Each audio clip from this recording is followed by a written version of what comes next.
Hello friends, आप सभी का हमारे चैनल द फाइनेंशियल सॉल्यूशंस पर स्वागत है। आज मैं आप सभी के लिए बहुत ही ज़्यादा यूनिक टॉपिक लेके आया हूँ, बहुत ही इंपॉर्टेंट टॉपिक लेके आया हूँ, दैट इज इन्वेस्टमेंट पैटर्न। सो मेरी कोशिश यही रहती है मैं आप सभी के लिए कुछ हट के लेके आऊँ जिससे आप सभी को समझने में बहुत ही ईजी लगे। सो बिना टाइम वेस्ट करे वीडियो शुरू करते हैं। सो चलिए इन्वेस्टमेंट पैटर्न को हम थोड़ा समझने की कोशिश करते हैं। तो बेसिकली पैसा इन्वेस्ट करने के दो तरीके होते हैं। First is save and create. Save आप कहीं भी कर सकते हैं, फिक्स डिपॉजिट में, म्यूचुअल फंड में, प्रोविडेंट फंड में या फिर कहीं भी। And second is create and save. उसको हम बाद में समझेंगे, पहले हम सेव एंड क्रिएट को डिटेल में समझते हैं। सो बेसिकली हम इसको समझने के लिए एग्जांपल लेंगे। एक राम एक पर्सन है, उसकी एज अभी 35 इयर्स है एंड वो इस मेथड के अकॉर्डिंग वो इन्वेस्टमेंट कर रहा है, सेव एंड क्रिएट। सो उसका जो टारगेट है, बेसिकली उसका टारगेट है कि मैंने 50 लाख रुपीज सेव करने हैं, मतलब एंड में मैंने क्रिएट करने हैं सेव करके। पर्पस कोई भी हो सकता है, हमने एक एग्जांपल के लिए लिया कि उसको अपनी चाइल्ड मैरिज के लिए उसका टारगेट है 50 लाख मैंने सेव करने हैं एंड उसकी अभी करंट एज है 35 इयर्स एंड उसका टारगेट है कि मेरे को 55 इयर्स तक 50 लाख क्रिएट करना है। सो इस पैटर्न के अकॉर्डिंग, सेव एंड क्रिएट के अकॉर्डिंग वो सेव करेगा, वो सेव करता जाएगा, सेव करता जाएगा, सेव करता जाएगा और एट द एंड वो 50 लाख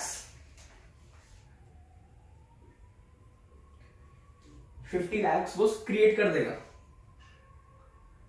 एंड उसके पास 20 इयर्स का टाइम है। 35 से 50 उसका 20 इयर्स का टाइम है क्रिएट करने के लिए 50 लाख। सुनने में तो बहुत इजी लगा, पर इसके 4 कंडीशंस भी होते हैं, हम उसको भी डिस्कस कर लेते हैं इस सेव एंड क्रिएट के। सो जो पहली कंडीशन है that is person has to be alive. मतलब वो सेव करता जा रहा है, मान लिया वो सेव करता जा रहा है, सेव करता जा रहा है, उसने क्रिएट भी कर दिया, बट उसको ये 20 साल उसको जिंदा रहने की जरूरत है। अगर उसको ये 50 लाख क्रिएट करने हैं, उसका एक टारगेट है, अगर वो टारगेट पूरा करना उसको जिंदा रहना जरूरी है, मस्ट है। सेकंड है कि आपको रेगुलर सेविंग्स करनी है, मतलब आपको हर इस 20 साल में आपको रेगुलर सेविंग्स करनी है। ऐसे नहीं आपने कुछ टाइम सेव किया फिर कुछ टाइम आप नहीं कर पाए कुछ भी रीजन के चलते हुए या फिर कुछ भी चीज, तो ये कंडीशन भी पूरी होनी चाहिए ही चाहिए। आपको रेगुलर सेविंग्स करनी ही है और कोई इसका चांस नहीं है, मतलब फिर आपकी एज बढ़ जाएगी, 55 तक आपका ये टारगेट पूरा नहीं हो पाएगा अगर आप रेगुलर सेविंग्स नहीं कर पाते हैं। Then third is no withdrawal in between. आप जब ये टारगेट के लिए आप जब सेव कर रहे हैं, आप इसमें से पैसा नहीं निकाल सकते। जितनी भी आप सेविंग कर रहे हैं उसमें से आप फिर पैसा नहीं निकाल सकते, वरना आपका ये क्रिएट नहीं हो पाएगा 50 लाख। एंड फोर्थ जो सबसे इंपॉर्टेंट है कि interest rate should be same. मतलब अब आप सेव तो करते जा रहे हैं और अपने क्रिएट कर रहे हैं, बट आपका जो इस 20 साल आपका जो इंटरेस्ट रेट है, इन पर जो इंटरेस्ट रेट मिल रहा है आपको, वो सेम रहना चाहिए। अगर इंटरेस्ट रेट कम हो गया तो आपका ये जो 55 तक जो 50 लाख की जो बिल्डिंग क्रिएट हो रही है आपकी, वो नहीं हो पाएगी। ये फिर आपकी एज ज्यादा होगी, मतलब 57, 50, मे बी 60 इयर्स तक आपकी क्रिएट होगी जाके बिल्डिंग। सो बेसिकली आपका टारगेट पूरा नहीं हो पाया। 50 लाख का जो टारगेट था 55 इयर्स तक फॉर चाइल्ड मैरिज, वो आपका टारगेट पूरा नहीं हो पाया। सो चलिए एक बार हम क्रिएट एंड सेव को भी राम के एग्जांपल से समझते हैं for better understanding. So basically Ram ने LIC के एक ऐसे प्लान में निवेश किया जहां उसको पहले ही दिन से 50 लाख का बिल्डिंग क्रिएट होकर मिल गई। क्रिएट एंड सेव, बिल्डिंग पहली क्रिएट हो गई, अब वो धीरे धीरे सेव करता चला जाएगा, मतलब सेविंग के थ्रू अपनी पेमेंट करता चला जाएगा। मतलब बेसिकली LIC में आपको पहले क्रिएट हो जाता है, पहले आपकी बिल्डिंग क्रिएट हो जाती है एंड देन आप उसको उसके जो आपकी क्रिएट हो जाती है देन आप उसके पैसे भरते हैं। वहीं अगर आप FD, म्यूचुअल फंड इन सब में जाओगे, सेव एंड क्रिएट में जाओगे, तो आप पहले पैसे भरोगे, देन आपकी बिल्डिंग क्रिएट होगी। अब राम के एग्जांपल लेते हैं कि चलो राम को बीच में कुछ हो गया, तो उसकी फैमिली को 50 लाख वहीं दे देंगे, क्योंकि बिल्डिंग पहले ही क्रिएट हो चुकी है। अब राम की फैमिली को 50 लाख दे दिया, तो राम का जो पर्पस था, जो टारगेट था, वो तो पूरा हो गया चाइल्ड मैरिज का।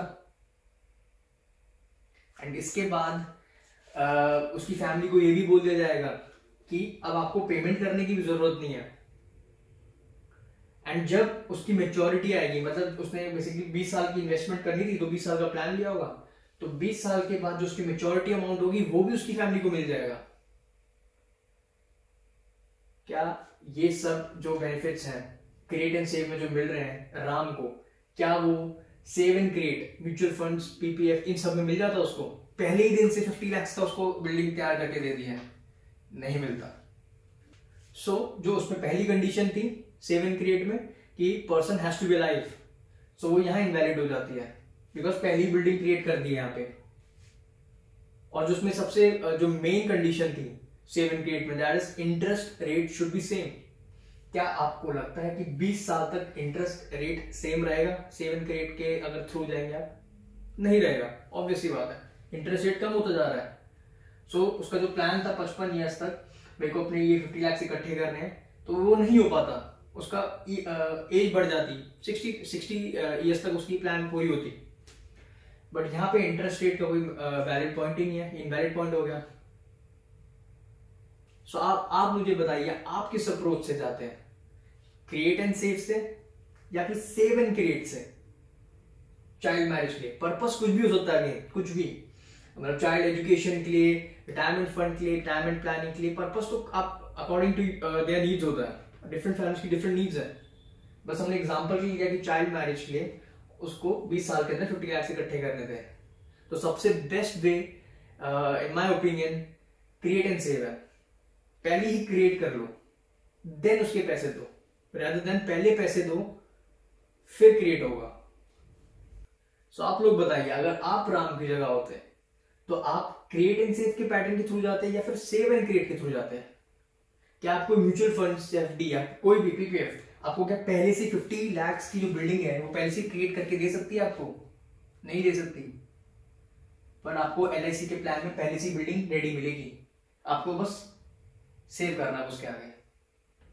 सो एज अ फाइनेंशियल एडवाइजर मैं आपको दो चीज एडवाइस करना चाहूंगा। फर्स्ट इज, जब भी आपको बड़ी इन्वेस्टमेंट करनी है या फिर बड़ा टारगेट है तो आपको क्रिएट एंड सेव पैटर्न के थ्रू ही करनी चाहिए। एंड सेकंड इज, आप प्लान या फिर इंश्योरेंस कहीं से भी करवा सकते हैं, तो प्राइवेट से या तो एलआईसी से, बट मैं एज अ एडवाइजर आपको एडवाइस करूंगा कि एलआईसी के थ्रू ही आपको जाना चाहिए।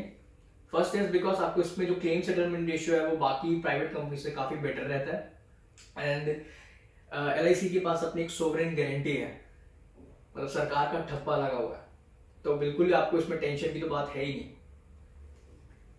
सो आई बिलीव आपको इन्वेस्टमेंट पैटर्न के थ्रू काफी कुछ सीखने को मिला होगा। सो अगर आज की वीडियो पसंद आई हो तो वीडियो को लाइक कीजिए, चैनल को सब्सक्राइब कीजिए। Thank you.